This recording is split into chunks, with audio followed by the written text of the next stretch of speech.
Hi, everyone. Welcome. Carl Steinbeck here. Just want to jump on a day earlier. Normally, I get on Sunday nights or Friday nights. Just want to get on here Saturday night and cover the hearing that we had Friday morning. I was originally intending to cover that with a live stream, but I had a conflict of interest. So I'm just covering it now for the first time.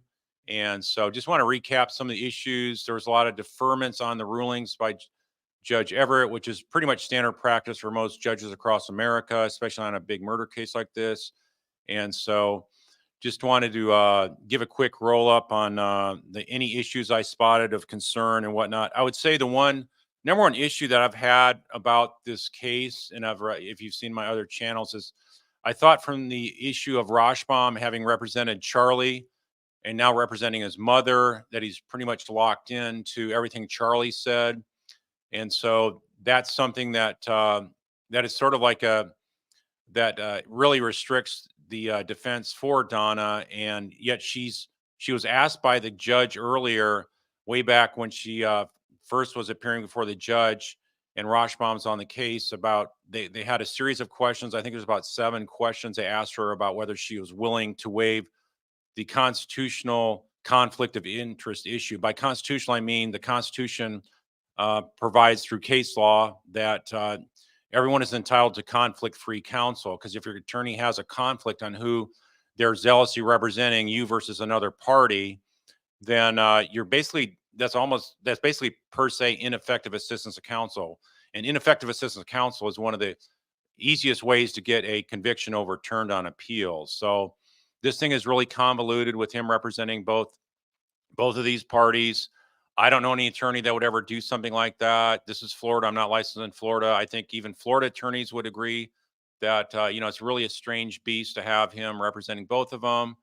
And then we do have the additional attorney Alex Morris, who's a local Tallahassee defense attorney there, and so he's sort of like wrapped around the axle on this thing as well, by implication, by conversations with Daniel Rashbaum as well. So what happened in this hearing then again is, and I said that the judge needed to relook at this issue, because when they asked Donna those questions, it was all yes no questions, and there's not any degree of scrutiny to make sure that her as a defendant understood knowingly, voluntarily, and intelligently what does this constitutional conflict of interest issue mean in layman's terms, or give some scenarios where you really know that she gets it and that she really knows what she's giving up here. So that I was encouraging that to happen here before we get to trial. The judge did revisit it, thankfully, and but that those issues did not come up. The level of scrutiny did not come up. But he did mention that this could affect her defense, and I don't recall him saying that before.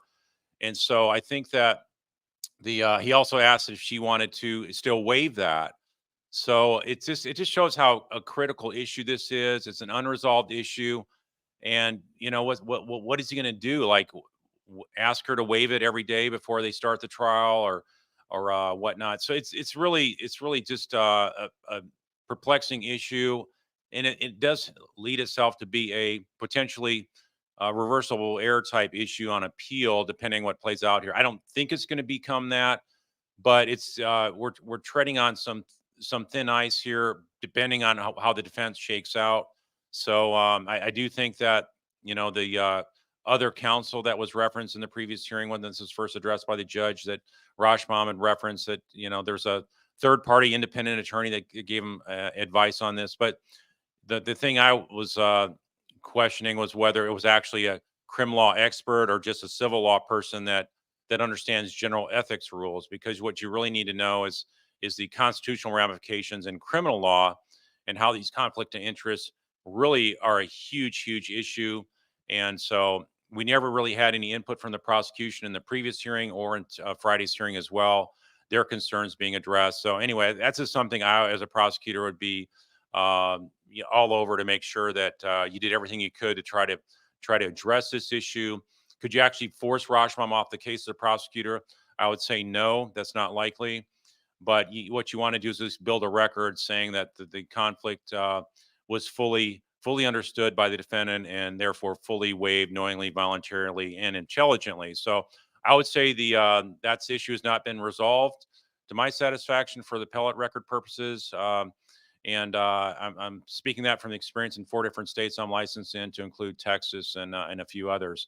So in any event, I do think that that with this issue now being raised again, I wouldn't be surprised if the judge, raises it again periodically through the trial, or this could be the one and last time this happens, or it could come up where Rashbaum has another conflict, like the issue about her fleeing to Vietnam with Harvey, and how we heard her on the jail recordings that she had discussed this with Dan, and we assume that to be Dan Rashbaum, and that basically he was saying that she may make it or she may not, and sort of the only way she's really going to know if she does go ahead and tries to flee the country, and maybe she'll be successful, maybe she won't. Well, she took that um, supposed advice, as she alluded to. We don't know for sure if it happened, and in the end, she wound up getting nabbed at the airport there right before she's about to board a flight for United Arab Emirates.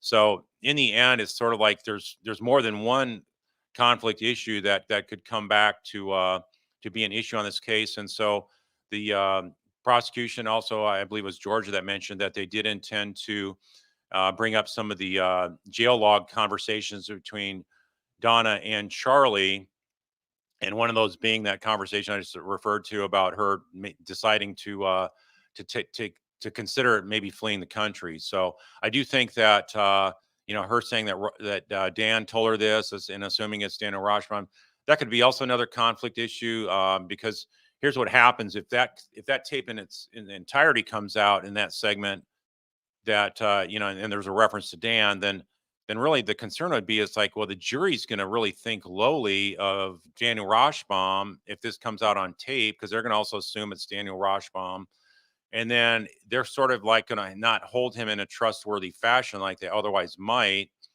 And so it could generate some like ineffectiveness based on virtually him saying, yeah, go ahead, you might successfully flee the country before they actually are able to effectuate an arrest. So anyway, that's something I would, if George is going to bring that out, they may try to bleep out the part where she mentions Dan, because otherwise I would think that would be like a critical appellate issue that they're raising by introducing it into evidence. So I think the prosecution has to make sure that they really think about second, third, fourth order effects of having that conversation be disclosed to the jury. So you don't want to create a unnecessary appellate issue. And as it was alluded to also in this hearing, there's going to be some reference to this being just a normal routine vacation type trip to Vietnam, and that they were making payments on some kind of villa over in Vietnam. Um, Harvey and Donna were doing that. So they're looking at sort of a getaway destination kind of place to go hang out in their retirement years, and that's apparently what they're going to be arguing, that this wasn't a effort to flee the country to avoid prosecution. But if you listen to the tape, the jail tape, it obviously shows that she was doing that for that very purpose. In fact, she was doing searches, and had mentioned in the tape that she had been doing research on which countries have non-extradition treaties with the United States, and of course, Vietnam was one of them. So it's so abundantly clear that if they do any effort to try to make this look like it wasn't a fleeing of the country type scenario, that it's just going to be another slam dunk win for the prosecution by them trying to prop up such falsehoods in front of the jury. The jury will see right through that. So with that, I'm going to go ahead and sort of take a recap from what happened from sort of that particular order. The issue with the conflict of interest that the judge did raise with her, that was brought up very, very soon. I believe that was either first or second thing. And so I did think that was good. It was brought up again, but like I say, I don't think it fully addresses it. And I hope they at some point do this before they go to trial.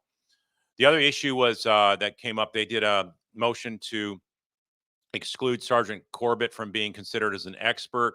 Keep in mind, in the last trial for Charlie, he was designated an expert in all the type of information he presented to the jury, which is the Cellbrite, the cell phone type data showing where all the different parties were, the text messages, emails. So he was sort of like designated like an expert for all that kind of stuff, and it was all super well done. I call Sergeant Corbett General Corbett because I was just that impressed with his demeanor, his intelligence, and his ability to deliver those really detailed, critical facts that could be very, very hard to explain to a jury and walk through it.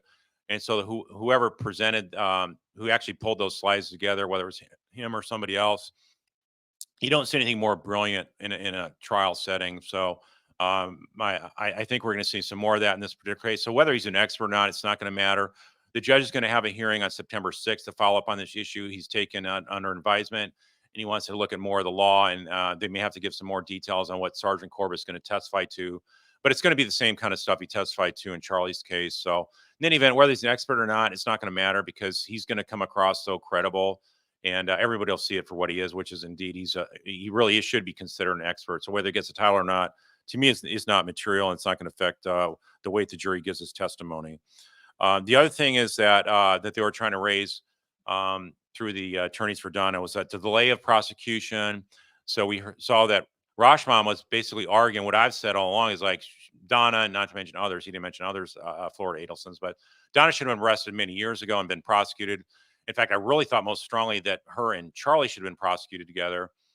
And Rashman even mentioned at some point in the proceeding that 95% of the evidence against Donna was the same that was used in Charlie's trial. So even he's admitting that these two are so joined at the hip and the type of evidence against them that it really made the most sense to try them both together. So, but here we are, we're at least getting her to trial nonetheless. So, and he was basically saying that the Sun Pass record, so that's like the toll tags if your vehicle drives through the interstate tollway through Florida. Excuse me, it's not the interstate because that would be considered free, but private tollways that you got to pay for in Florida and many other states, you have like a tag on your car. Some of them did back then have a vehicle transponder, but this one in particular one, we don't know for sure what Harvey and Donna's car had, but supposedly there's some records that they never bothered to search. So that was something that law enforcement dropped the ball on. They did not ask for Sun Pass records for Harvey and Donna because they probably thought they're not material because they probably saw some of the cell phone records that they had not traveled outside of the local area and never traveled up to Tallahassee. So not until, as Georgia described in the hearing, did they know until that Katie McBanwas specified that there was a stop by that the prosecution argued was a money drop by Donna and Harvey the evening of the day the 18th of July when Professor Markel was gunned down in his garage. There was a money drop that was going on that night, and that was before Katie got there, according to Katie. So if you have that kind of evidence there wasn't there was no bad faith. You know, there was a bad faith argument by Daniel Rashman trying to make it look like, hey, they should have charged earlier. This not really good faith that they sat on this so long, and now because Sun Pass records only last with the state for 3.5 years, that now this is a chance that they could have proven her innocence because she wasn't near the house of uh, of Charlie that evening. But it's really so idiotic of an argument because what we actually have is Donna's own words in a text message saying to Charlie that she's outside his house, and that was in the evening. I think around 9:15 ish, 9:12, something like that. And then Charlie responds in his text saying, "I'm about 10 minutes out," or something close to that. So there you have it in her own words. She was right outside the house of Charlie, and yet the cell phone records indicated that as well. And so you're gonna they're basically what Rashomon was trying to argue is that the Sun Pass records would basically impeach Donna and make Donna out to be a liar. So anyway, the judge has some queries with Rashbaum saying, well, isn't it true that they could have taken a different route? It's not necessarily going to show, other than when you get on and off the toll, where they actually wound up going. So in the end, it's really like a complete farce of an argument. The judge is taken under advisement, though he's not going to rule on that right away. So I just thought that it was really bizarre that you're trying to like even take away the own text messages of your client to say that that's not accurate and that's not truthful. So in any event, I do expect the judge to allow that to be admitted. You're not going to have a case dismissed because the prosecution took multiple years or decades, even if there's a cold case, and they surely did not act in bad faith. They had no idea that the movements of Donna in relation to the Sun Pass receipts was relevant anyway to this case. So I think that that's totally going to come in and there's not going to be any dismissals. All these other records of the whether it's email or text, wire, all that stuff is going to come in, and so the prosecution is standing strong on that. And also, I thought it would is important to note that Rashbaum stated that the two biggest pieces of evidence are her being outside his home, because that ties her to right after the murder happened, and also the wiretaps. So that was interesting to see the insights of Rashbaum, also agreeing with what so many of us have said. Like, the wiretaps are definitely going to do in Donna. I mean, her own words will convict her. The way she's talking in code, the way she was trying to conceal her conversation from Charlie from law enforcement wiretaps. That's exactly why they're talking in code, because they knew that and feared that the cops were onto them, and so that's why they're talking in code. Because, as I've said, gang members don't have ability to wiretap your phones.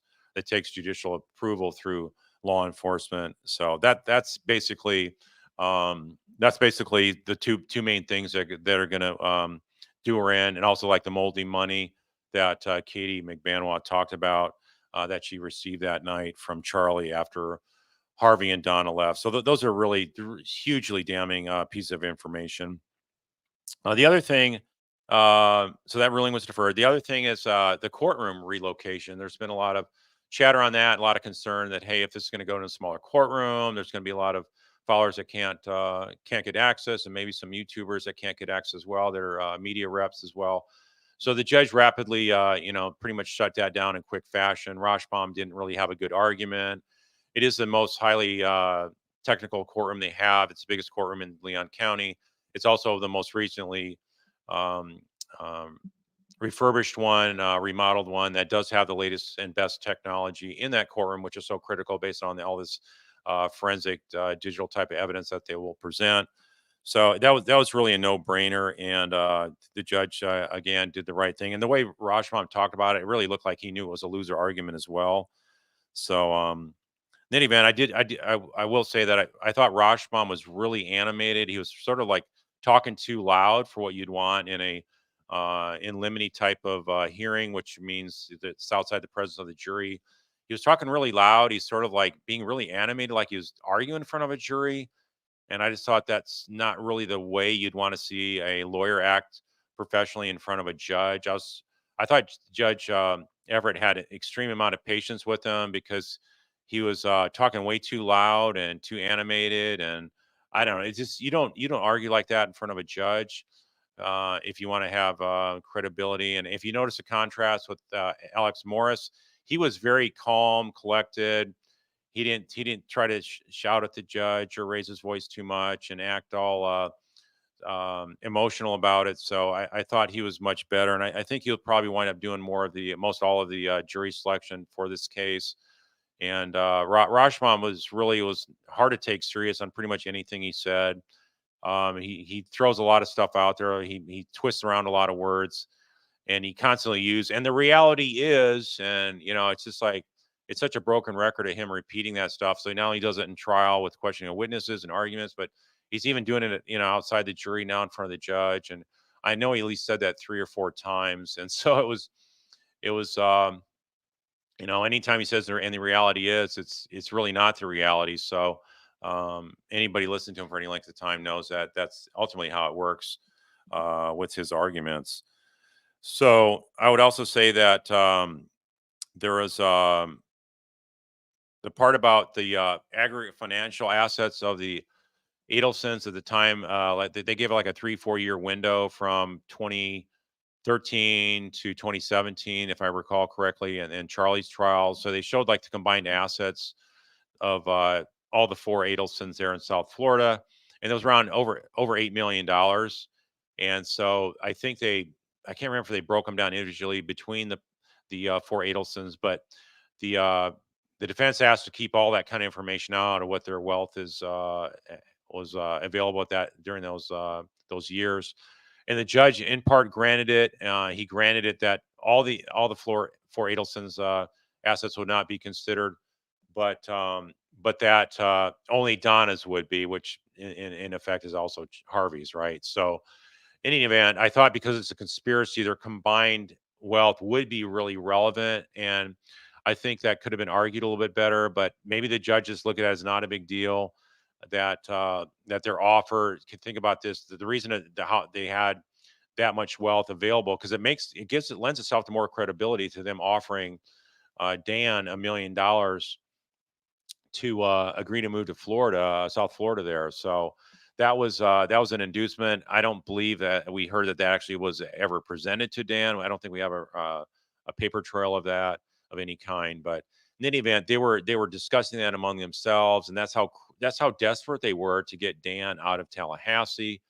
And so I think the more money they had in aggregate, the more that makes it look like, hey, they were willing to spend it and they had the ability to spend that kind of money. Because otherwise, if it's just Donna and maybe it's $2 or $3 million, yeah, there was not going to be that much maybe credibility. The fact that they're willing to pay that, but I think if you look at an aggregate and they're willing to go in threes between Harvey and Donna paying a third of a million, then Charlie paying a third, and then Wendy paying a third. So that makes it sound really, plausible if they have a combined $8 million.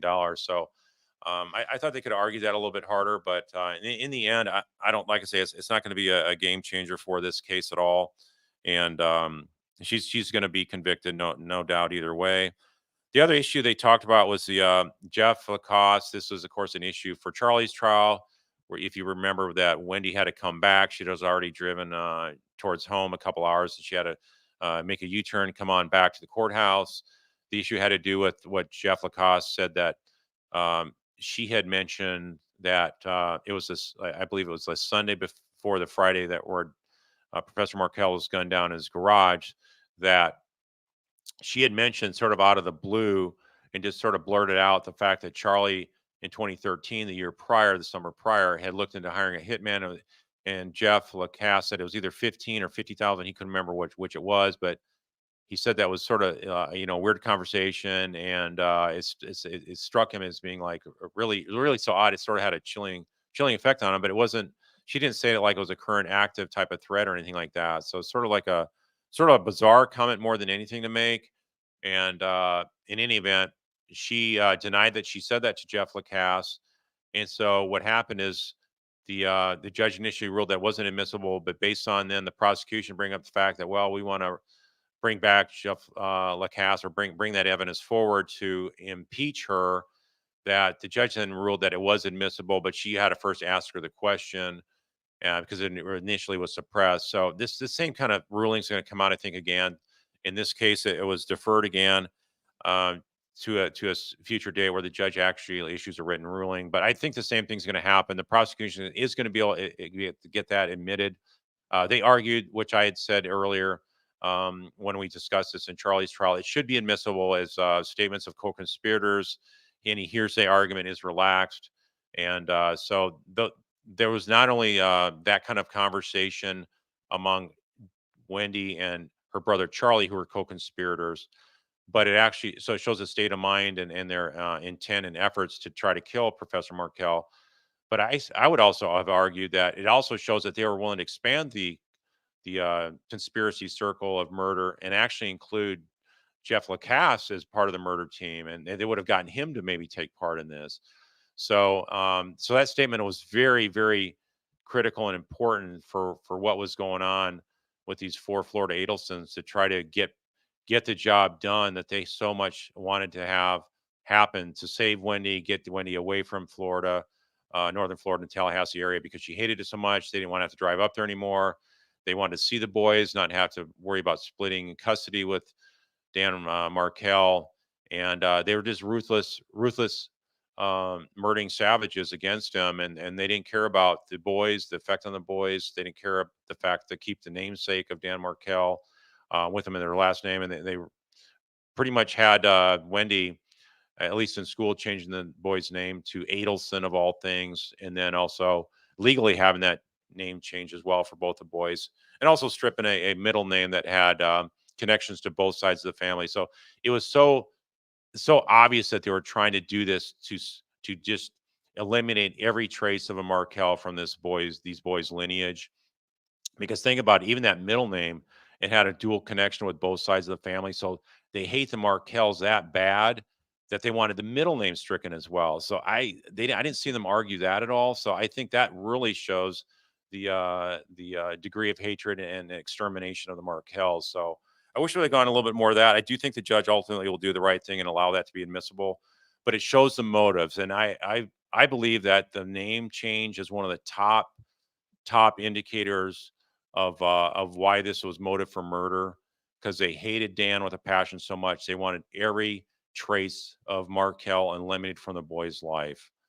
And so that's how strong of a motive they had for killing Dan. And so this is like probably one of the top 10 things in my mind about what is an indicator of why Wendy was involved in this case and helped out with the murder. So if you take that off the table, then it's still going to stick. The murder charge is still going to stick, but it is really disappointing that one of the key motivating factors for revealing how they wanted Dan murdered is eliminated off the table. I still, like I say, there's scores more evidence that's gonna sink Donna. And then there's also the Wendy book ruling. There's that book she wrote about a year plus, about 2 years before Dan was murdered, where she talked about the somebody that lived in northern Florida in Hiawassee Springs, and she talked about a type of professor like it was supposed to be Dan, and then she was talking about herself also being a professor, and she basically had this book mirror her own life with Dan, and how she didn't the person the main character in the book didn't love her husband and that kind of thing, hated that area of the country. And so anyway, really foreshadowed her motives to get the heck out of there. And as Georgia correctly pointed out, Wendy denied that she had any strong interest of moving to South Florida, despite the fact she had a motion and spent probably a couple $100,000 fighting Dan and trying to get the kids to South Florida. And then when the ruling came out against her, she's basically said she was happy with the ruling. So I mean, it's just so nonsensical and ridiculous. So as to the book, I think that's very critical. There's so many nuggets of information in there that the prosecution could bring out, and I wish they had brought out those details in court today. They didn't. So I hope the judge makes the right ruling on that and allows the book as strong indicator that the hate started way before the divorce filing, way before, and her hatred of Tallahassee is definitely a motive for the murder as well. So I just think that could have been argued and couched a whole lot better, but in the end, hopefully, it won't matter. The other issue had to do with the flight. Donna's fleeing the Florida area there for Vietnam 7 days after Charlie was convicted, and they nabbed her, like I say, right before she got on the plane. And so Rashmam had some like really ridiculous arguments saying that's not consciousness of guilt. It's just like she was like scheduled to be there because they made payments on this villa, and it wasn't a big deal. But like I said earlier tonight, they got her on tape basically saying she's looking at non extradition countries to go to, and Dan said she might get away or she might not. So it totally looks like to any juror that she was definitely trying to flee prosecution, and so the judge is surely going to allow that to be brought before the jury, and there'll also be a jury instruction showing how the jury can consider that for consciousness of guilt in an effort to avoid prosecution based on her involvement in the murder of Professor Markel. So anyway, that one is denied. And so yeah, so I'm sorry. So that will come in. The fact that she was fleeing, and they can make any other arguments they want, but it's not going to affect the admissibility, only the weight. So the jury can assign whatever weight, and Rashkam can make whatever arguments he wants. And like I say, that the issue still remains about the conflict about Rashbam's supposedly telling her that she may get arrested or may not. And we did hear from the attorney for Dan Markel, Webster down there in Tallahassee, that said that under Florida ethics rules, that was really something that Rashbaum should not have been doing, assuming he did do that. But like I say, that remains unknown for sure what the ground truth is. But if that need was said, then it really paints him in a light, like I say, in an unfavorable light in front of the jury, and so that could be an appellate issue. So the prosecution better be very careful on what kind of evidence they introduce of those conversations. Let's next we have here the state stipulated that the post-arrest silence of Donna, her silence would not be used against her. That's automatic. It's not an issue of concern. That automatically is something that is not brought in for trials. And prosecution did the right thing, and they said, "Hey, look, we're not going to try to bring that out." And she already had counsel or retained counsel at the time, so nobody was going to make an effort to interview her about her involvement in the case. So if you wonder why there was not an interview of Donna, of her being read her rights. They already knew she had an attorney retained since 2016. So there's no way they were going to try to attempt to interview her when she got picked up there at the Miami airport. Then also there was Luis Rivera. His gang affiliation is coming in. The judge ruled it is coming in, but the prosecution argued that the Latin King reference should not be admitted at all. And the reason being, Latin Kings have such a notorious name down there in South Florida that maybe he looks in a much worse light and may not be as credible to the jury and stuff like that. So they said it was prejudicial. But I've said this before in Charlie's trial.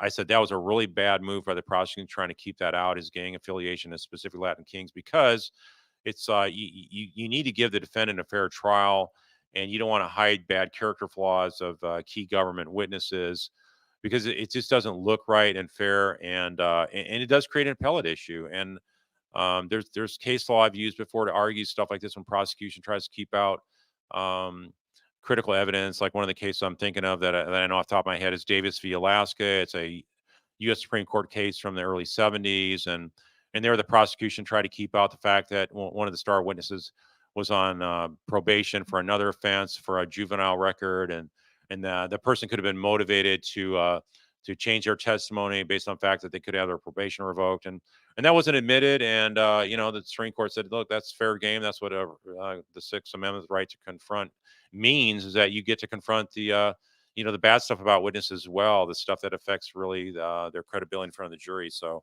anyway, I just hope the judge will do the right thing and allow the gang affiliation of Latin Kings to come out as well, because I think it's the right thing to do, the fair thing to do. And like I say, it's going to help prevent any appellate issues from coming forth. And it's just a matter of fundamental fairness. So the other thing is that the prosecution asked to exclude Rivera's mental health um, issues, and I don't know exactly what mental health issues they're talking about, but in any event, I think mental health issues of any witness for a prosecution should be fair game. You don't want defenses like dump trucking all kinds of stuff and making a whole sideshow on someone's mental health if they're a star witness for the prosecution. But nonetheless, trying to keep that out.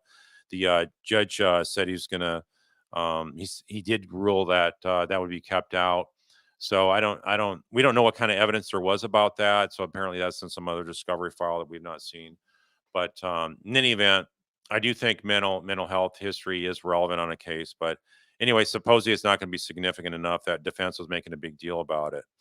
There was also a request for the prosecution to have transcripts for the if you think about the Matsuri meeting that Harvey had with Charlie after the bump happened. And so we have some audio tape. The FBI picked up on that when they're chattering in the restaurant there, talking about what to do and who they thought the bump was from, whether it was law enforcement or not. Anyway, the other tape, so that one is the Matsuri one is not coming in, but the other ones for Dolce Vita and the wiretap, those transcripts will come in. So just like we saw those words being put up on the screen as you hear the audio, that was really a brilliant move by the prosecution to have the actual text there as well on the screen. And they're highlighting it as it's rolling through the audio portion of it. So that was really a brilliant move. How they could sync all that technology with Sergeant Corbett and also with their closing argument. All right. So then we have also the one of the things that they brought up was Rashomon brought up the treatment of Donna in jail, and that she wasn't treated the best and things of that nature. So he said he didn't intend to introduce that into evidence. So don't exactly would want to drive at there. So the judge didn't have any ruling because Rashbaum mentioned it, but said he didn't really intend to do anything at that point. So that's sort of it in a nutshell, then, folks. And so I think that overall, it's working really good for the prosecution. The most damning evidence against Donna is going to come in. and specifically the most damning things against her is her own words and actions, not other people's. And so the trial again is pretty much a repeat, like even Rashbaum admitted. Most of all the same thing as what was brought out in Charlie's trial. 95% of it's going to be Donna's, the exact same. So, in any event, the if you do have any questions now for me to jump into, go ahead and shoot the red question marks, and then I'll jump into those and answer them the best I can. So if you have previously posted a question before, we're looking at 38 minutes after the hour. So go ahead, copy, repaste the questions so we don't have to scroll back up. And if you don't have it in red, we may still be able to pull it up. But it's easier to spot questions from chatter if it's in the red emoji. It's a red emoji to do that. So, all right. So, first question is from Jim Glather. You're asking, do I think will be any new evidence during the trial which further implicates Wendy or Harvey? I do think there will be, just like we heard in the last one with Charlie about when Wendy sent a text message to Charlie asking about what text message to Dan Markel asking about the window of the 14th, 18th July, asking about custody of the kids. It was already specified in their support and custody arrangements ordered by the court that they had agreed upon the year prior is a routine schedule. So for her to ask that less than 2 weeks before Dan Markel was murdered is really a telling, damning statement. So I think there's going to be more that comes out. We also saw that there was a disclosure of evidence of certain emails between Wendy and some of her former friends. They mentioned former friends in the discovery file, notice to the defense. So there is some more stuff that'll come out there. As to Harvey specifically, um, don't know, but I think the fact that he had his computer searched as well may lead them to have more evidence there. So we just don't know for sure. All right, Zeno's performance is asking. It's ironic that Rajvan tried to spin the prosecution on not charging Donna sooner because they all had all the evidence from the beginning. Everything you've been saying the whole time, Carl. So, yeah, I mean that's what he had to do as an argument because he's trying to keep it out. It's very damning, and the staleness argument is really weak. There's no chance he's going to get that. The whole charge dismissed on a murder case because the prosecution didn't proceed further. The judge did specifically mention that Supreme Court case law does support the fact that the prosecutions in America should not proceed until they feel that there's enough evidence to secure a trial and to get a conviction. So that's something that I think that they had all this evidence there. I mean, the only evidence that really changed of any significance in order to get a conviction was the Matsuri tape being enhanced. But as we saw from Charlie's trial, that you didn't even need to introduce that, and that would have been Charlie's trial still would have been a slam dunk. So in the end, I think we just got to look for the positive side of it, which is that Donna's going down and there's more to follow. All right, Julia Nielsen is asking. Rashbaum said that Daniel Markel would agree with him on STS interview. Any thoughts? Yeah, I think that I remember him saying that. I think that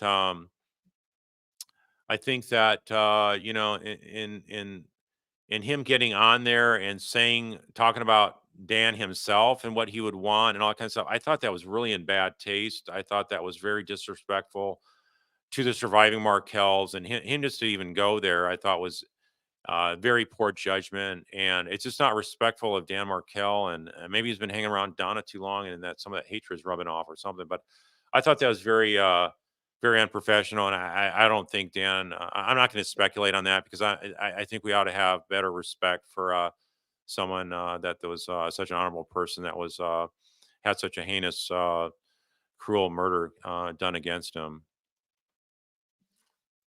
Letterman's girl is asking after rewatching the police interview with Wendy, she would not have called Donna from there if she didn't already know exactly how Donna would react. So, okay, after rewatching police interview with Wendy, she would not have called Donna from there if she didn't already know. You're talking about Wendy. Yeah, when Wendy called Donna, that did sound pretty rehearsed, right? And there wasn't like much shock or a lot of detailed questions that Donna asked of Wendy. It was sort of like it sounded like it was really scripted. The more you listen to it, the more you study it, you'll come to that same conclusion. And then of course, Wendy, after she hangs up the phone with her mom, then she says like, "Oh, good thing, both my parents, sounded sounded surprised or however she said it. So it just sounded so contrived and scripted that jury's going to see that as well for what it is. And I would reduce that. I would introduce all that kind of evidence against Wendy in her trial. So very very damning against Wendy. Anna, yes, I can't get my head around why Donna would talk so much during the jail calls with Charlie. I get you forget you're being recorded, but she knew they were after her. Maybe she wanted to get jailed. There's something to be said about that. About if you're running from the law and you always be looking over your shoulder. Any moment you could have law enforcement knocking on your door and come barging in there with a SWAT team to apprehend you, or you could be walking down the street and they nab you. Sort of like the bump, except they could have multiple agents dressed in more like combat military fatigues and ARs and M16s for semi-automatic weapons. So in any event, the there may be some truth to that, where she actually was just like, you know what, I just want to get this over with now. And if I'm going to be arrested, arrest me now, or I want to get away from America and never come back, because I got to have that peace of mind. So yeah, there could be some truth to that. And at her age at the time, 73, that could be very well a reality, where she's willing to throw it all away because the that that mind, that not having that peace of mind, and just absolutely driving her nuts. And maybe happening the same with Wendy, or maybe Wendy maybe will tune it out better. But in any event, if she's not worried about being arrested at any moment, she better be. And I'm talking about Wendy. Okay, let's see. Rosemary, you're asking, why do I think Rashomon didn't bring up evidence of Wendy driving the crime scene? It was in the motion statement for the motion hearing. Do you think he'll try to get it thrown out? He's not going to be able to keep that evidence out at all. So, um, the uh, the let him try to keep it out. That's coming in automatically. It's so damning, and it shows how the co-conspirators are acting together. In this case, I think Wendy, did that on her own without Charlie knowing about it. And that's why I think he was like beside himself. Is like, how could she be so stupid to do something like that? And it implicates me and her. And so I think he's in his mind. He's like, she's more to blame for him getting convicted than anything he did, which is not accurate to say. But in his mind, he's got to point the finger at everybody else but himself. Okay. Next one we have here. Sophia, you're asking, don't you think Wendy set her family up for the very beginning? Yeah, like I said on the last live stream, as somebody noted in the comments, it's like sort of like Wendy tied her family up on the railroad tracks and then took off with the train coming barreling down the tracks. So yeah, that's exactly like a setup. That's why I've called her the mastermind. I know other folks have called Donna the mastermind. I think Donna was the one that couldn't control her hatred, and she wasn't as calculating and able to conceal her working on this murder effort behind the scenes. But Wendy was very good at keeping stuff behind the scenes. The problem is she outslicked herself in so many ways. There's like probably easily 200 indicators of her involvement of this case as well. So it's definitely something that I would say she was the driving force behind this. She was the one feeding all the hatred to her mom. And if her mom's making those kind of hateful statements about Dan Markel, you think she'd just button it and not say anything more, because it's like Donna's getting all worked up about it. But no, it's like they did her dirty work. They did her dirty bidding for this. And the Adelsons were not dirty their own hands with the murder, but they had money, and money can buy you a lot of things, including evil things like a murder for hire. Okay, Andrew's asking, why do I think Rashomon wanted Donna to have an unobstructed view of the jury, and the jury would be able to see Donna fully? Okay, that's another one of those things that, like, be careful what you ask for. If you notice from Charlie's trial, he was looking straight ahead the whole time. He really hardly ever looked at the jury, from what we could gather. When I was in there for closing arguments with John, and we noticed that, he really wasn't looking at the jury at all. He's looking straight ahead. And the jury's always looking over at the defendant. They're trying to size them up and see how they react to different pieces of information that comes out through witnesses and other evidence that's presented on the big screen. And so having when Donna's sitting there looking and facing the jury, when she gets like 15 eyes, 15 people looking back at her. So you're talking about 30 eyeballs looking at her. How's she going to react? How's she going to act normal? How's she going to act comfortable? And so I think they probably got her on some kind of psych meds to calm her down, to keep her from getting too animated and stirred up and projecting some of that hatred and whatnot. So with that going on and her not able to, what I'd be concerned about if I was defense counsel is like, how's she able to look him in the eye? And so her facing him and looking him in the eye and what kind of reaction the jury is going to have is not going to be good for Donna. So no matter if she does a stare down, no matter if she's looking away and not really looking at him, that face to face stuff is actually worse. So if you keep in mind the argument from Alex Morris was that the in Charlie's trial, the furthest right from the counsel table jurors sort of having an obstructive view of Charlie. It wasn't the podium; it's more like, from what I saw, it was the two attorneys, the prosecutors, George and Sarah. So them sitting there at their counsel table, Charlie in direct line to the left of them at 9 o'clock. If noon is straight ahead, so at the 9 o'clock angle from Sarah and Georgia is Charlie, but Charlie's also sitting between um, Daniel Rashbaum and his assistant. So Charlie was really obstructing a lot of ways. So that could have been changed by moving the table at that time and whatnot. So I think there's more of a motion from probably Alex Morris that realizes that they don't want to have the big. It was an argument to keep them out of the big courtroom, but what it wound up doing was having the judge consider the argument that they said about the obstruction and said, okay, we can solve that. We'll move the table. And so now, instead of being the two tables lined up in linear fashion, the table with Donna and Rashbaum's could be turned in more of an angle, so Donna is facing the jury. So that's actually something that backfired, I would say, on them because, as I said in one of my last live streams about a case I had where the defendant was looking directly at and facing the jury. You don't really see that in American courtrooms that I've ever seen and been a part of. So for her to have more of a direct face to face, even though it's going to be probably at least 15 feet apart from the first row of jurors, is still going to be something where they're going to be really focused on her body language. And her body language is going to come across bad. I think there's no doubt about that. So in the end, this helps the prosecution. The defense motion is actually going to help the prosecution. In the end, is it ultimately going to matter whether she faces the jury or not? No, but I think they're just going to get a better ability to size up the fact that this defense that they're propping up is nothing but smoke and mirrors. Carolyn, you're asking if new evidence is found during the trial, is there a mechanism to present it? Well, there's always if there's um, new evidence found during the trial. So assume you're talking about something that surprises both parties, and they have to bring us to the judge. One of the parties wants to introduce that kind of evidence. So there is a way to deal with that. There'd have to maybe be a recess so they can hash it out. The jury wouldn't be there, and then the judge would maybe give the defense some time to look at it. And if it's a witness, let's say, they'd give a chance to interview the witness. So maybe there'd be a day or two delay in the trial.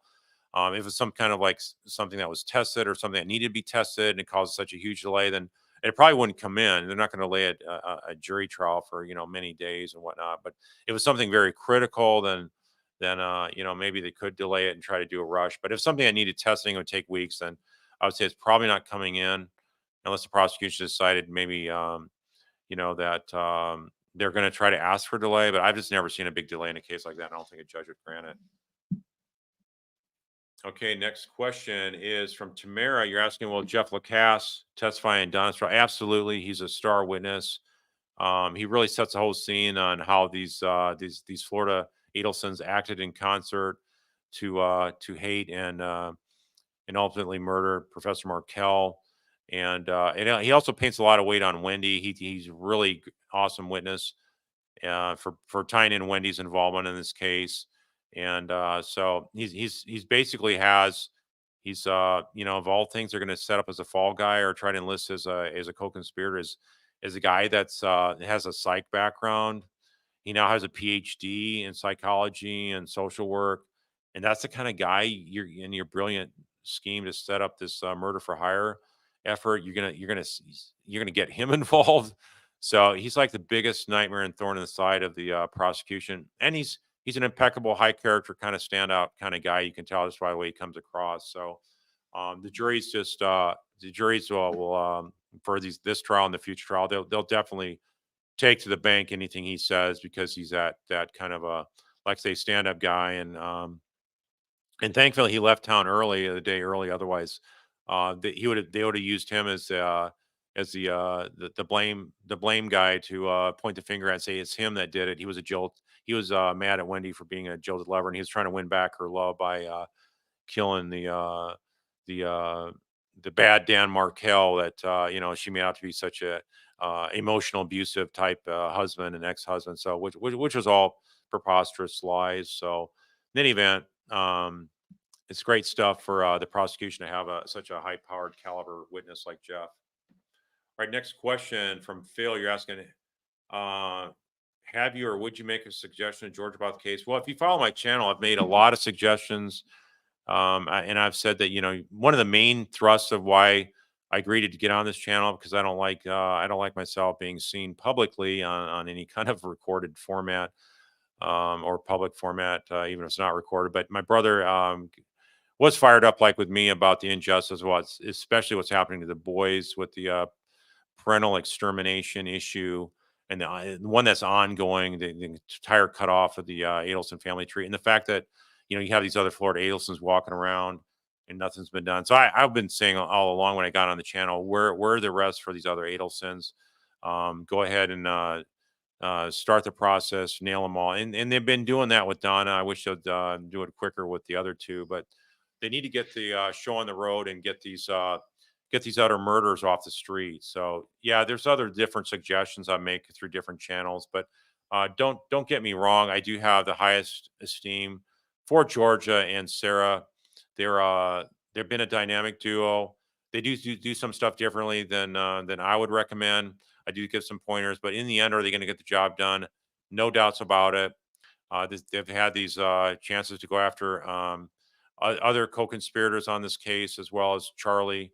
And I think their confidence is at all-time high. So they can walk in the courtroom confident, knowing that basically they just got to retry Charlie again. And it doesn't matter who they have as defense attorney. They're going to do a much better job because they got the truth on their side. If you have the truth on your side as a trial attorney, automatically you should be able to go in there and it's just a matter of presenting the facts, having the right arguments for the opposing side, trying to keep out those facts. And ultimately, the facts are what's going to carry the day and help you win. In this case, the facts are Donna's own words and actions. So those are the things that are going to be the biggest driver to convict her. And you got a whole lot of other circumstantial evidence indicators as well that are just not consistent with someone that's going to claim that they're innocent. So this is not going to be an issue where the prosecution botches a case and somebody's going to get off. So they're going to have an airtight case, and they're going to basically it'll be a slam dunk win. The only issue, like I say, if Rashbaum or we have Donna try to muck it up through some kind of conflict issue, but I don't think that's directly going to happen. So I think we will get to a verdict, and she will be convicted and sentenced a month and a half or two after her conviction. Okay, next question. Lolly77 is asking, do I think they will save Wendy's testimony for later in the trial this time? No, I think she's going to be one of the earlier witnesses, just like she's been before. I think to set the mastermind up there on the witness stand and to see what a liar she is on anything and everything having to do with this case, is really telling, and they're going to see that that she was the one that was able to push the buttons of her family down in South Florida to make this murder happen. Tiffany Nicole, you're asking, even though it's been a long road, do you think it helps the jury to see just how many people have already been convicted? Does it paint the picture, of course, that Donna was guilty, 7 adults? I think more important than just other adults, I think when you got your own son that's going to possibly be a witness against you, and he's going to come in there in his prison garb, I mean, that is like a huge, huge win in and of itself. I mean, this is like former doctor, dentist, periodontist type of Charlie Adelson that's coming in there in a prison suit, stripped of his his medical license, and looking, he's going to be looking really scruffy and haggard, and I mean, it's and then you hear the evidence on Donna. It's just going to make it that much easier to convict Donna because it's going to be so obvious based on the wiretap, the type of information they're discussing. She was in on it. She knew about it from the start. And the jury's going to see for what it is. That these guys are like, like I've said, a pack of wolves just going in for the kill against Professor Markel. And the jury's going to pick up on that, and they're going to be fuming mad about the way the two boys were denied visitation to Markel's, and everything they did to hate the Markel's is going to come back to bite them. Janet DJ has asked, do I think Dr. Rob Adelson will testify? I've said that he needs to testify. He needs to testify the family dynamics, the way they ghosted him with not answering questions about the murder. He's basically told that we don't talk about that, or words to that effect, is my understanding. Is probably what most likely happened. And so the family dynamics, the way he was also treated because he didn't have a Donna approved love interest. Yeah, that's very damning information. And then, so think about it. So Donna's going to have the Honorable Dr. Rob Adelson testify against her and directly against her by telling the truth, and his high character will stand out to a jury. And then you compare that to the zero credibility that Wendy has, all the lies that Wendy has coming out of her mouth. And so you're going to have like a complete diametrically opposed type character between her brother, Rob, and herself. And then you're also going to look at Charlie. If he testifies, I think he's going to maybe be, if he's not called on the government's case in chief and the opening session of their trial, then I think it will be called in rebuttal in case they try to do some other kind of wild story that's not consistent with Charlie told the jury in his case. So in any event, yeah, I do hope they have him testify. He's on the witness list, so it remains to be seen. A lot of these witnesses they put down and then they don't ever call them, but hopefully they're going to go ramp it up and have their A+ game on in this one. Okay, Sophia, you're asking how did the prosecution get Charlie as a witness versus the defense? Well, the prosecution put him down as a witness, and because he's listed as a witness, the defense could do a deposition on him, but there's not been a deposition for Charlie. And because they already know what he's going to say. I mean, Rashbaum was his attorney, so he doesn't need to do a deposition of him. So that's the defense. I don't think it's if they want to call Charlie in his prison garb on the witness stand. I mean, that's going to be a huge win for the prosecution in and of itself. So no matter who calls him, it's going to be every Adelson that testifies is a great thing for justice because it helps prove the case. So that's going to be a slam dunk win for the prosecution if Charlie testifies. And like I say, you don't even need him to testify. But so it remains to be seen if he is going to be called or not. But he's definitely on the witness list, and he is being brought down. So the indicators are there that they probably do intend to use him. All right, David Hack is asking, once they establish that Wendy perjured herself, won't they arrest her immediately? Well, I think they've already established it. What they need to do is charge her. So they should charge her with the same 3 charges that Charlie and Donna were charged with, and also add the perjury charges for each of the trials she's testified into. And let's have one big specification of the different ways she's lied in those proceedings. And I mean, you could go on and on and on talking about all the different times she lied, but you could just maybe go like with the top 5 lies she's stated in those trials. Or if you want to bring more of the evidence into what she stated, then make it 10 or something like that. But in any event, I'll do that just to get her testimony in there. But that's more importantly for her trial, what they charge her perjury for. And I don't think they're just going to leave it as perjury as what they indict her for. It's going to be the murder as well. They absolutely will do that. There's no doubt in my mind. Okay. Next, we have Bugs Bunny's brother. You're asking, can Dan question Charlie Adelson? Yeah, that's another weird dynamic because this is his former client. So if he wants to question him, he cannot ask anything that would bring about Charlie in a bad light. So he cannot cross-examine Charlie and say, it's all your fault. You're the one behind this. Your mom didn't know anything about it, and that kind of thing. So it's a huge conflict and dilemma for Rashbaum in his defense if Charlie's presented as a witness. So it's just such a strange, bizarre thing to see this in a case here in America. I mean, I don't think any defense attorney would ever in their lifetime see anything this bizarre and whacked out crazy. Okay, next one. You're asking, from my experience, do most jurors watch the accused during the trial? Yeah, they really keep an eagle eye on the accused during the trial. and they want to see, like, say, their interactions with their defense attorney. They want to see what the defendant is doing during the testimony and presentation of other evidence. Like, for example, Charlie sitting there looking all relaxed like this and whatnot. I mean, that's such a bad look for a defendant. Looking like, hey, you hired your big gun lawyers, you got nothing to worry about, you got this in the bag, you're going home. I mean, that kind of cocky, arrogant behavior definitely looks bad. And whether even if he would have sat up straight and acted otherwise appropriate, I think what the kind of testimony that came out for the kind of lifestyle Charlie had, I think that's something that the jury is able to figure that out. That, yeah, Charlie was the kind of guy that would do something like this. Okay, next we have Rosemary Romero. You're asking, does a judge have to grant any motion to defense? Does a judge have to grant some motions to show he's prejudicial or biased against defense? No, that's not a requirement under the law to sort of like have make it look like one side can't win all the motions. So no, what I do think happens is, sometimes judge may something that's insignificant to the prosecution, they may throw that to the defense just to make it look like they're not getting steamrolled. And I've always said that, sometimes also these deferred rulings also help not make it such a crushing blow if the defense loses all the motions, because what normally would happen is, like, the defendant sitting there may go like, gosh, we lost every single motion. You raised 10 motions in front of the judge and you lost every single one of them. I want a new lawyer.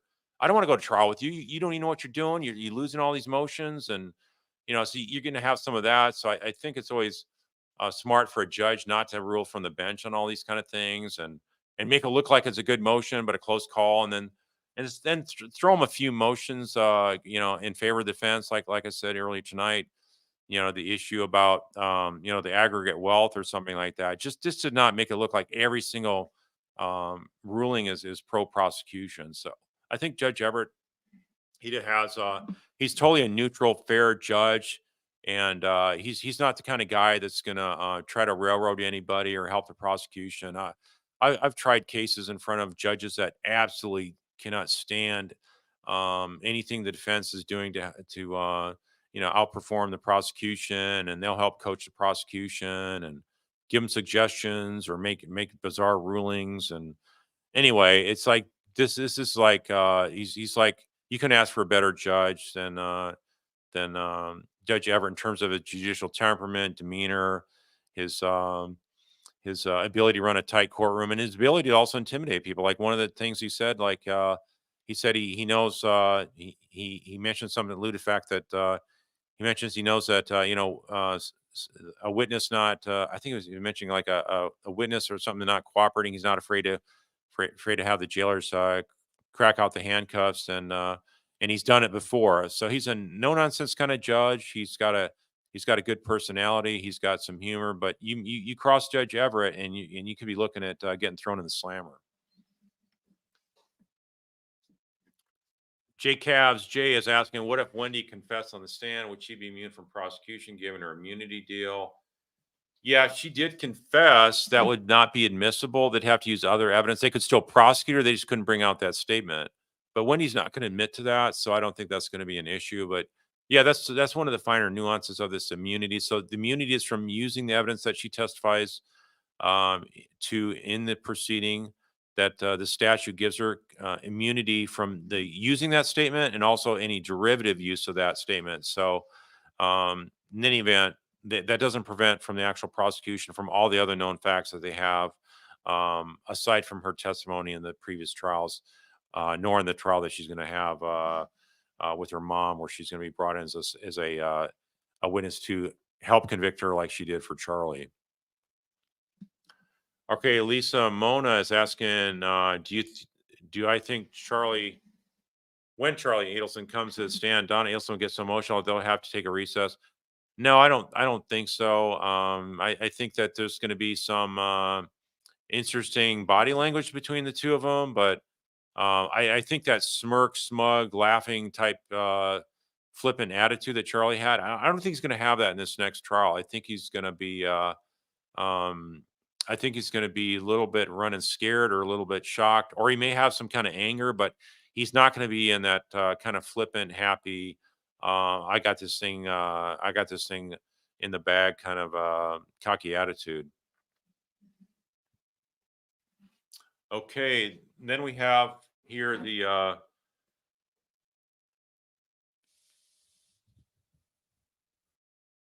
just a second here.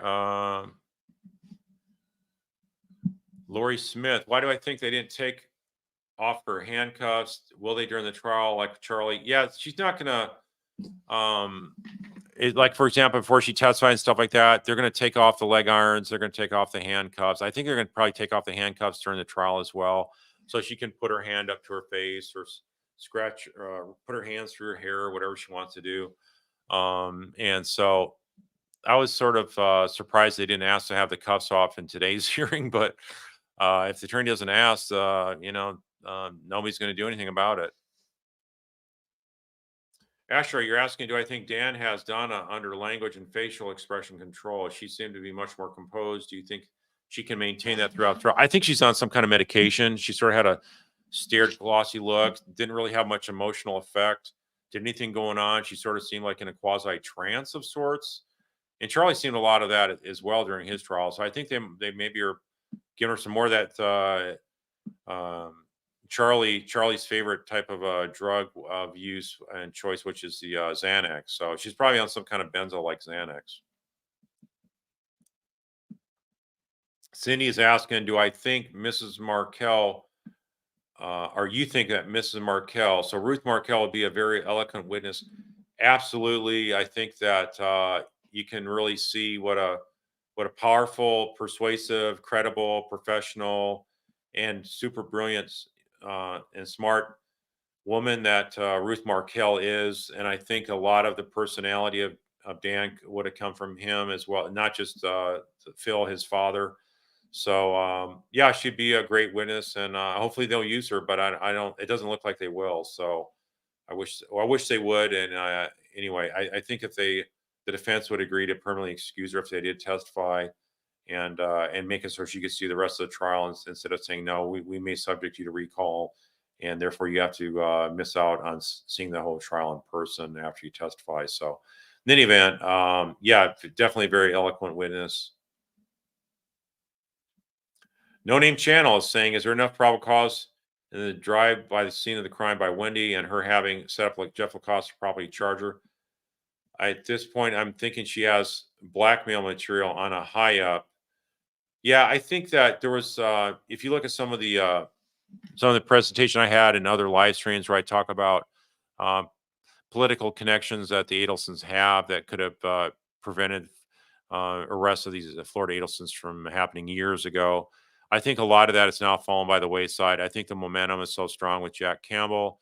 Jack Campbell knows he has that responsibility. He's standing up to it. Finally, he's not going to let the connections he had previous with that Willie Meggs that was basically made public statements in defense of the Adelsons. So those kind of betrayals to justice and betrayals to the Markel kind of statements are not something that Jack Campbell has any part of anymore. And we just need to thank him for at least taking them one at a time. I wish it was quicker, but he is prosecuting these Adelsons, and there's going to be more to follow. They're not stopping at Donna. So Wendy's going to be arrested pretty soon, and I believe Harvey will have the same treatment as well. Otherwise, there is no justice for the Markels. Christine, you're asking, do I think Dan believes Donna and Charlie? I can tell you any attorney that has any experience at all dealing with clients in a criminal law setting, they know exactly what the truth is. And so I would say that absolutely does he know that that they're involved and that they're guilty as charged. Absolutely. They know that, but they have a legal duty to have the most robust defense they can put on in each of those. So in any event, the conflict issue is like I say a real bizarre thing. But yeah, there's no doubt in my mind he knows that they're guilty, but it also takes the pressure off. And he's making a lot of money doing it, so I think that's how he rationalizes it. Dr. Reinhardt is asking, and Donna seemed really sad at the end of the hearing. Do I think the season of unreasonable Adelson optimism is over? Well, I think part of that could have been the drugs or whatever, but yeah, I think we'll see it. it remains to be seen. I think she'll get a little bit more animated, different portions of the trial when she doesn't agree with something or whatever. So I think you're going to see Donna that's maybe more robust and aggressive that way. But we don't know because these meds could have any number of effects on her personality and demeanor during the trial. But good question. Carolyn, you're asking why was Wendy allowed to be in the courtroom when there were other witnesses testifying? Well, that's what I was alluding to a second ago, which is the once you're done testifying as a witness, you're allowed to, and you're permanently excused by those parties. You can go in the peanut gallery and just watch the rest of the trial because you don't have any more involvement in the case, and you can see, in fact, the closing arguments where you may be mentioned in the arguments by one or both of the attorneys as well. Um, I'm trying to remember if Wendy was allowed in the courtroom when other witnesses testifying. I don't. Let me think. I think she was. Yeah, I can't remember if that was. I can't remember which witness was testifying or if that actually happened. So, I don't recall. But if anybody else recalls what witness it was, go ahead and throw that on the comments here. Maybe we'll get to it.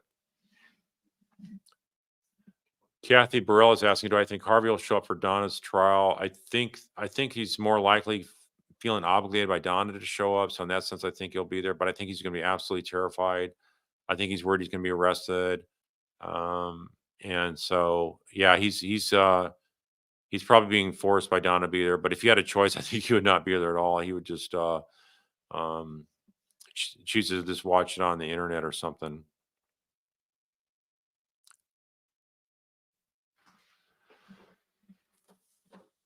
Okay, Rosemary Romero, you're asking, can the prosecution or defense use Donna's day planner as evidence? If they want to, yeah, they could. That would be admissible, showing the state of mind, that kind of thing. So yeah, either side could use that if they chose to. I just didn't, from what I saw, that I just didn't think there was that great of evidence that was indicative of involvement. It sounds more like bizarre type of stuff, but I didn't really do a deep dive on that kind of stuff. And because there's enough evidence already, and I just don't think that is really a big deal from what I had heard.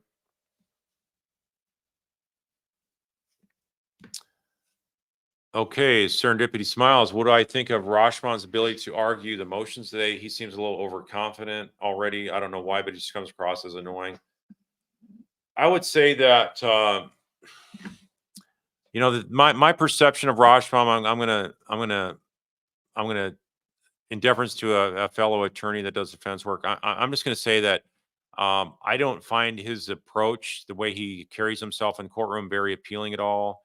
And as a somebody at I feel I have a good ability to read how a jury interprets evidence, and interprets behavior and actions of attorneys as well. I would say that the way he acts in the courtroom, in front of a judge and a jury, is equally something that would alienate him to a jury, and he's not going to ingratiate himself and be likable to the jury by the way he acts.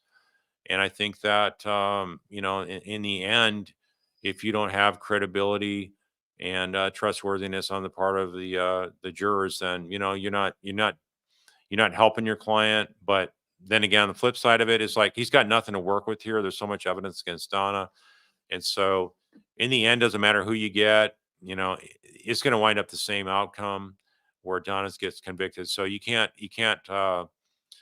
put lipstick on the pig, as they say, and have this case turn out looking good, because the evidence is too overwhelming, and all these indicators of guilt are just too much that it's something that no defense attorney is going to be able to overcome. Okay, Jen Rank, you're asking, Rashman's argument that it took so long to bring Donna to trial really doesn't matter, as there's no statute of limitations on murder. Correct? Yeah, that's exactly the case. And they're acting like this whole Sun Pass thing is such a huge thing to exonerate Donna, that she never drove by there. Well, she admitted she was parked there waiting for Charlie to show up. So, I mean, it's so ridiculous. So, what if they bring up Sun Pass to say, how would that even show that she was at the house? Because Sun Pass is maybe miles away from his house or whatever. So what's that actually show whether she actually drove to the house or not? So it's just, his arguments are just so yeah, ridiculous and nonsensical and just outrageously um outrageously just he's just throwing up mud against the wall because he knows he's got nothing else to go on. And as a defense attorney on a murder case, you got to throw something against the wall even if you don't have any good arguments. So that's what he's doing. I just don't like his tone, the way he came across sort of huffy with the judge and too loud and whatnot. So I just thought that, like I say, the judge had an extreme amount of patience on Friday.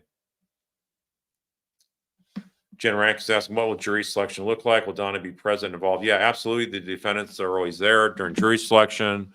And that's for individual questions about the jurors' backgrounds and how they answer specific follow-up general questions is something they do in the individual breakout room. And so, yeah, she's going to be able to sit there and see what her attorneys are doing. I think it's mostly going to be Alex Morris doing the jury selection because of the fact that he's one of the local persons there. He's a local attorney and he knows the culture. And Dan Rashomon doesn't know anything about the culture there. And so I think that's most likely the outcome there. But in the end, when you say Donna will be involved, she's not going to be able to help with jury selection. That's something the attorney should do. So if she's trying to get herself involved in jury selection, I would think the attorneys would say, stay out of this. This is not really something you can help us out with. And so, in any event, Julia Nielsen's asking, is part of the prosecution strategy to focus on the big things, not to lose or bore jurors? Well, I think I don't think there's a lot of stuff there they have to worry about boring the jury. I think what they have for all these little tidbits of information about text messages and, the phone conversations that were wiretapped between Charlie and Donna. I mean, having that kind of stuff and not only audio to hear, but also then flashing up the transcript as well in real time and highlighting it and scrolling down through the transcript portion as well. I mean, it's just those kind of things really captivate the jury and it really keeps them their minds focused on that so they don't become bored. So I think we haven't seen anything that was boring on the prosecution for Charlie, and I don't think we will have anything for Donna's as well. I think the thing that's going to be boring is these defense theories from outer space that are just so far fetched and crazy that nobody's going to take them serious.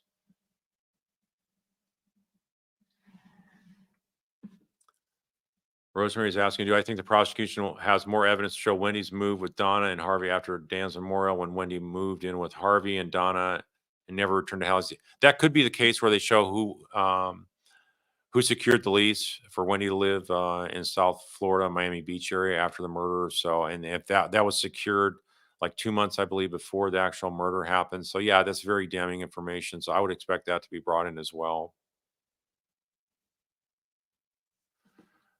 Brady Starr is asking, do I believe Charlie is concerned for his own well-being because he is back in Florida? Well, he's in the jail. He's not in the prison. I think if he had to go to the jail, he'd be more freaked out. But being in the jail where he spent, all that time, a year and a half roughly, yeah, that's gonna be really a strange feeling for him. And knowing his mom's in the same jail as him, granted they don't see each other, but knowing his mom's in the same jail and facing a trial, I mean, talk about a bizarre world for him. So, but I think in the jail you're not going to have the same kind of threats you would as in prison if he was put in prison there. So I don't think he's going to be so much concerned with the threat. It's just like he's going to be wondering how the heck did this happen? How did we get set up by Wendy and all that kind of stuff? So yeah, he's I think he's having a lot of reflections on how he was set up and how he was made to be the fool. Judy, you're asking, could Rashomon strategy be one of getting Donna a new trial if she's found guilty, albeit with a new attorney, giving her 2 bites? I mean, I don't think he's going to try to like intentionally create issues where she can't get a new trial by being ineffective, let's say. So, granted, he considers her like a mom, and that if he takes a dive, that could be one way to try to get the case overturned on appeal. But I don't see that happening. Excuse me. Okay, humorous 4. You're asking why did they give Harvey's uh uh Donna Adelson's carry on at the airport? They must have had plans there. Yeah, I don't they gave they let her take off jewelry and stuff like that. So I thought that was sort of you know, they're not expecting jewelry to have something like that. But if there was more like bags and items that could be evidence, yeah, that was sort of bizarre. I thought they would go ahead and process that and can take that into evidence to see what there was. But prosecution and law enforcement sometimes do miss critical pieces of information. But yeah, that's something that could have been there. I doubt they had plans or whatever, but yeah, there could have been some information that was passed to Harvey that was otherwise um, incriminating. Rosemary, you're asking, do I think Donna will testify? Do I think Donna should testify? I think she's going to testify just for the sake of she's got to explain her story, explain what happened, and I think it's going to be so much stress for her to have to do that. And I mean, she may chicken out last in the last part of it and feel like she doesn't want it. She doesn't want to have to say anything, and she'll just let the attorneys poke holes of the prosecution's case through argument and other witnesses. But I do think that I think for the type of defense she has, she would have to testify to have any kind of credibility with the jury. But the jury's not going to give her any credibility because the way she came across and the wiretaps and the way she's going to act in the courtroom and in other places. So, all right. Next one we have here is from No Name Channel. You're saying in reviewing the Adelson's Coral Springs residence on the MLS listing, maybe a year after the murder, I find the quantum wealth jump from Maplewood Isles to the high-end Miami Beach condo interesting. Yeah, I mean, they could have sat on their money and then waited and then decide to go ahead and go splurge at that time, be real conservative. That is possible. So not sure about if that was had anything to do with the actual money they made from the murder happening. So for example, Winnie getting the $5,000 a month and getting all that other money for the from the life insurance that she gets through Dan Markel's sister Shelley being the administrator of the life insurance proceeds. So in the end, I think that they weren't going to be hurt, and they actually made money by having Dan killed. That's for sure. So that could be very well why they thought they might as well make that jump because they're getting that extra money from the insurance and from the Social Security that they get for the boys, that Wendy gets for the boys. Janet, you're asking if Charlie needs to consult a lawyer on the stand, would that be Dan or someone else? Yeah, that's a good question. It's really bizarre. I mean, he's going to have to talk to somebody, and Rashma, I'm trying to help him out with that. I mean, it's a convoluted mess. I won't even begin to tell you if he's going to consult with Dan or not. I mean, it's going to be really weird if you try to say, "Can I have a break to talk to my lawyer?" and he's looking at Dan. Otherwise, I don't think the jury's going to know that Charlie was represented by Dan. But I will say this: I think jurors will do a lot of their own research on the case. From what I've seen, you can tell juries not to look at anything in the public domain and on internet searches. But I think all of them, or a lot of them, actually do that, and they want to find out more about what the case is about. So they may know about that. Clueless Beekeeping is asking how much longer until Harvey gets arrested, assuming Wendy gets arrested immediately after Donna's convicted. Yeah, hopefully they arrest them together and not wait until Wendy's convicted before they arrest Charlie. Charlie's already 80 years old, and so they need to move out and get this done quick. He's been out and free just like Wendy for a decade now, and he should have been arrested at least 8 years ago with all these other Adelsons. So that's remains to be seen, but I'm optimistic that Harvey will be arrested as well very soon.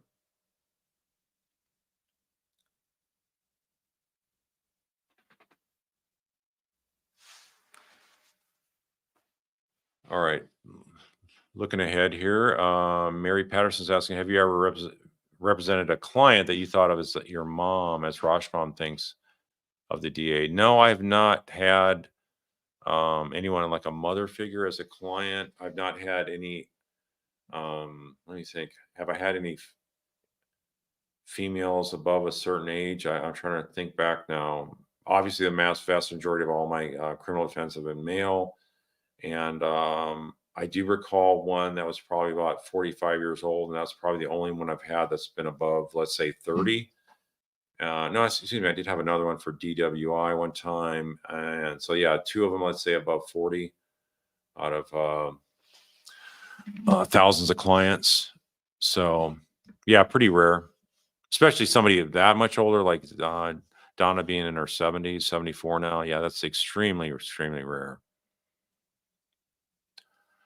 Leslie Ann is saying Rashomon specifically said in the hearing the other day that it's not like the Donna Adelson went to San Antonio to cross the border to flee. Do you think that was shade to Wendy Adelson, her inner voice coming out? Um, yeah, I mean, why would he pick San Antonio? It's like really close to where Wendy is. You never know. I mean, it could have been maybe it's meant to say Texas in general because it's on the border. They're closest is the state closest to Florida, and it has the longest continuous border with Mexico of any of these southern states.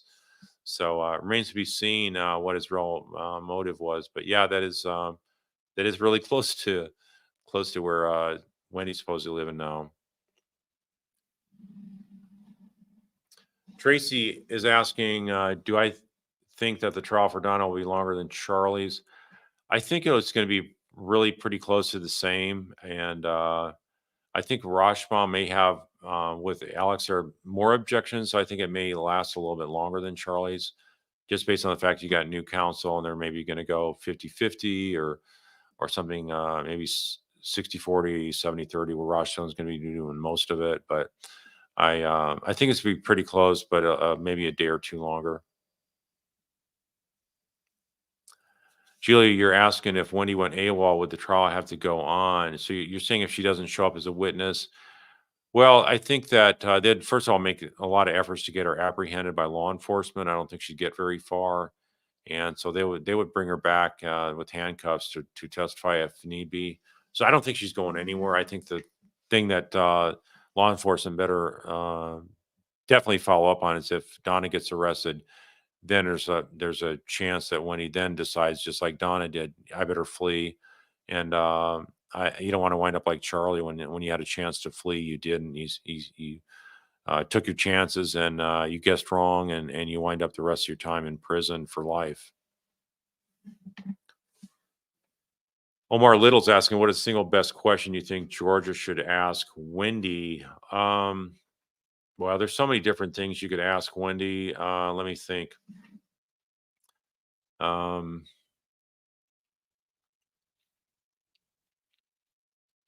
Boy, my mind's just there's so much there. One of the generic. I also do like setup questions for witnesses where if I know somebody's going to lie a lot, and I'll maybe do like a setup question where I ask them at the beginning, like explain to them the need to testify truthfully, the fact that if would they agree if somebody's not telling the truth of a murder case, that could be indicative that they were actually involved in the case as well.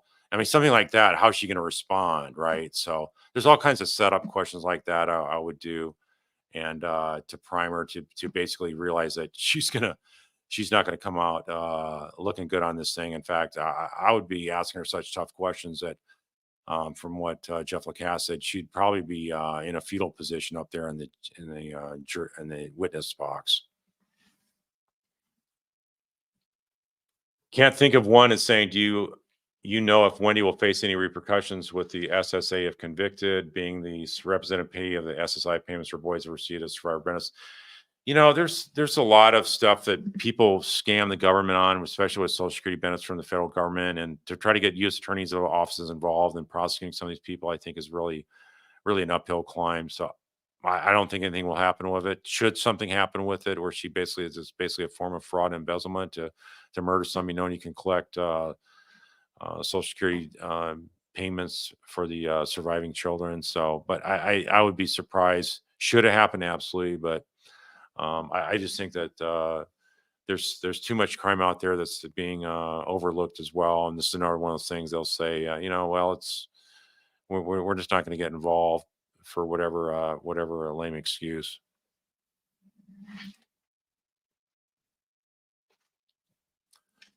Nancy Miller is asking, don't have read questions here. That's okay. That's okay. You don't have to. So I hope I'm seeing it. With everything I'm listening to and I haven't heard in the past, I don't see anything where Donna's husband was involved.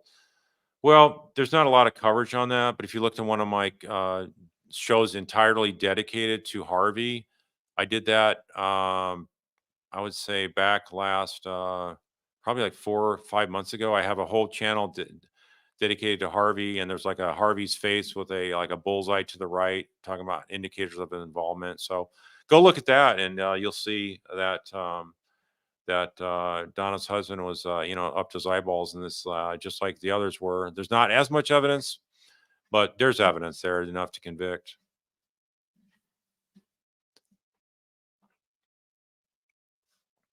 All right, so Jesus Lover saying, is there any way to find out if Wendy is considered legal counsel for Charlie or Donna as a way to avoid recorded phone calls?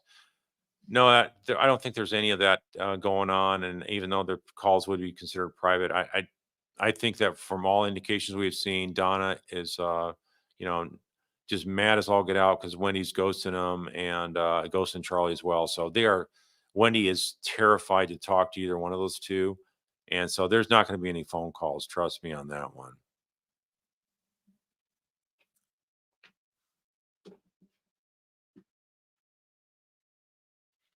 All right, next question we got here is coming from Katrina. You're asking, does law enforcement have the proper warrant on standby just in case Wendy tries to flee? I would assume she's already, they already got that prepped, ready to be signed. If it's not already signed, it's kept under seal until they're ready to execute it. So, um, in any event, yeah, they better have that ready to go. All right, the next one we have is coming from,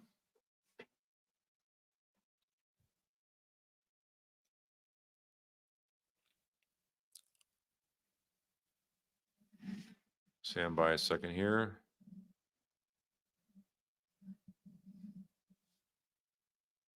No Name Channel is saying it doesn't look like Wendy Adelson has listed her Miami Beach condo.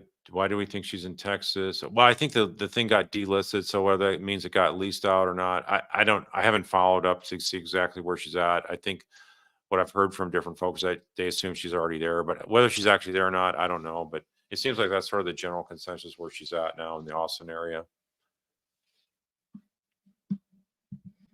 There is a cousin there that's in Texas, so I think that's a strong indicator. And the rumor was that that's was a place she was looking to escape out of Miami, because Miami is really dangerous for, if you stop thinking about Latin Kings are there and how the Adelsons are blaming Latin Kings and all that kind of stuff. Yeah, that could get really ugly.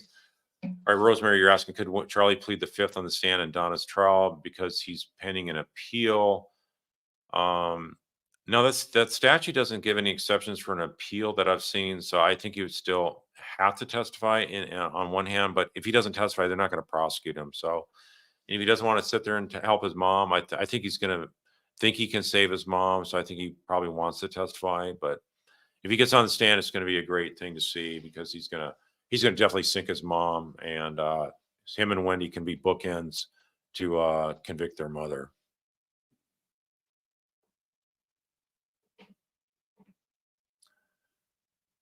All right, Rosemary, you're asking, shouldn't all the evidence related to Charlie, Harvey, Katie Sigfredo, and Luis Rivera be allowed in Donna's trial since they're all co-conspirators? Yeah, I mean, pretty much that's what happens as co-conspirators. You can bring all that kind of evidence in with some exceptions, but hearsay that otherwise inadmissible does come in a lot. So I would say that you're definitely looking at a lot of evidence that is coming in and should come in, and I think that they're going to, the government's going to get the evidence they want in for this jury to get her convicted. It's not going to be much of a problem. Roshbaum and Alex Morris have done their best, but most all this evidence is coming in, no doubt. KO Las Vegas saying, yes, I did cover Roshbaum. You asked about me covering Roshbaum, practically shouting at Judge Everett. Seemingly no decorum. The jury wasn't in the courthouse. Your thoughts? Yeah, I just, as I said earlier, you can do a recap and watch what I say. But yeah, I didn't think it was very professional. I'm surprised the judge didn't tell him to pipe down. You're not going to address me like that. Judge Everett, he's very, very much just a likable judge. He just has that judicial presence about him. And to talk like that in that loud voice and be so animated and just throwing these phrases out there like I put in my announcement, and the reality is, and those kind of things. It just sounds really, it sounds really, it's just really cringy for me as a lawyer to see that. So I'll just say that in a nice way, okay? Man and Jane is saying, are they not using Ruth because the boys might get upset at her? Well, I don't think the boys are going to be paying attention to this trial, and I don't think prosecutors are normally worried about those kind of things. And if it's another thing if somebody like Ruth didn't want to testify, then maybe that could be a factor as well. But I think from what I've gathered of Ruth and Phil, if they're called as a witness testifying to help their son out, they're going to do that first out of loyalty to their son, because after all, they've pretty much been eliminated from having a meaningful life with their grandchildren, from Dan's lineage. So it's such a huge upsetting tragedy to see what the boys have done, had to go through and whatnot. But and they could be damaged for life. We don't know, but just we got to hope and pray they finally see the light at some point in their future. Spitfire saying, do I think Donna's graying longer hair helps? Looks like she doesn't look as arrogant in her new look. Well, I think that she does look older, but I think she doesn't look. I don't think she has like a warm type of presence about her, and I think she sort of has this, dazed out, drugged up kind of look about her. So I think what's really going to matter is not so much how she looks in court, but how she sounds on the wiretap, and that's going to carry the day. That's going to show what the real Donna is like, and the jury's not gonna is gonna compare that with how she acts in court. So if she's acting inconsistent with how she sounded on the wiretap, they're gonna see that for what she is, like she's faking a different persona in the courtroom. So either way, it's not gonna help her. She's gonna wind up looking bad in front of the jury. Excuse me. You're asking, expect the Spanish Inquisition, saying, do I think the prosecution is and has been listening to Donna's calls to Harvey since she's been locked in hopes of getting more evidence from blabbing to her Harvey? I sure hope so. I mean, there's so many hours every day. I don't know if they have the bandwidth of a resource to be able to listen to that every day, but they got enough information. So um, I guess in essence, I'm saying they probably are not doing that. And because they feel they got enough, and they're just not, they don't have the resources to be able to do that.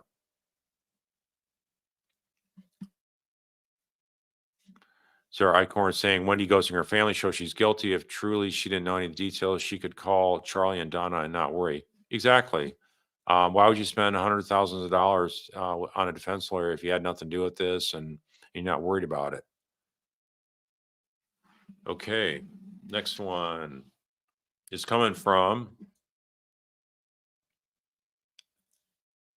We'll do a couple more here, and then we'll sign off for the night. D is saying, I don't really see how Donna will be able to stand cross-examination. There's so much evidence on her, way more there was even on Charlie. I would say there's more evidence on Charlie's interactions, because he had a lot of interactions, of course, with Katie, and also that Katie being the conduit for the hitman and stuff like that. So different type of information, but yeah, it's all circumstantial in the end, where both of them will be convicted. I think there's a little bit more evidence that helps convict Charlie, but in the end, like I say, you don't have to matter the degree of difference between the two of them, because both of them wind up in the same state, which is guilty as charged. Woodall, you're saying, I think Rashma has been instructed by Donna to be aggressive. Looked like she told Wendy to take control, like she's told Wendy to take control. Yeah, I mean, maybe that's one of the reasons he acted that way in court today. But he could have been trying to act like he's going to go down swinging, fighting for his mom type of thing. But in the end, it's not going to matter. And they filed the flurry of motions, and most all of them are going to be denied, as they should be. So. Okay, next we have, coming from Jen Rank, you're saying, imagine Sarah Dugan going line by line through Donna's emails and asking her what she was thinking in each point to show her cruel, callous, manipulative nature. This will be very impactful. So, yeah, I think, we were talking about that last show, whether Donna would be the question by Sarah or Georgia. I think Sarah would be a good one to do that. And I think if she goes, yeah, line by line through these different emails showing the different types of hatred. I don't know that I would necessarily ask her what she was thinking in each one of those, because you don't want to ask a question that you're sort of like letting her explain away the answer to. But I would ask a different I would ask that a different way to make statements more than questions of what she was thinking. So, all right, Debbie M, you're saying of all the witnesses who have been listed, who I think will be the best one for the prosecution. I really think that in all these cases, I think probably the best witness is Jeff Lacasse, and probably the next most important to that really helps sink the case of against the defense is Wendy. And Wendy's also common denominator there. And when you see the way she you can just see the seething hatred she has towards the Markells. So that's my answer on that one. And I'll take one more question here. Then I'm going to go ahead and sign off here. We've been going on almost an hour and 45 minutes. So last question of the night is from Leslie Ann. You're asking more of a statement than, but how has Harvey avoided arrest when he clearly provided the dollars and was with Donna for the drop-off dollar to pay uh, Katie McBanwa? Yeah, I mean, he was definitely more than just an innocent bystander, not knowing about this and being kept in the dark. The prosecution needs to be more aggressive, and hopefully they will against Harvey as well. And hopefully it's just a matter of months here before we do have the great news that Harvey's been arrested as well as Wendy. So, with that, thank you guys for supporting justice for the Markells. Things are really heating up now with Donna's trial right around the corner. And as I say, we expect more arrests here coming up very soon after Donna's arrest. Donna's prosecution and conviction. That's going to happen starting the middle of next month. So stay tuned. And don't know if I'll have a live stream tomorrow night. I may wait till next Friday or Sunday to do that. But as always, thank you for supporting the Markells and the cause. You are making a difference, and appreciate you all. So have a good night. Have a safe weekend, and take care. Good night.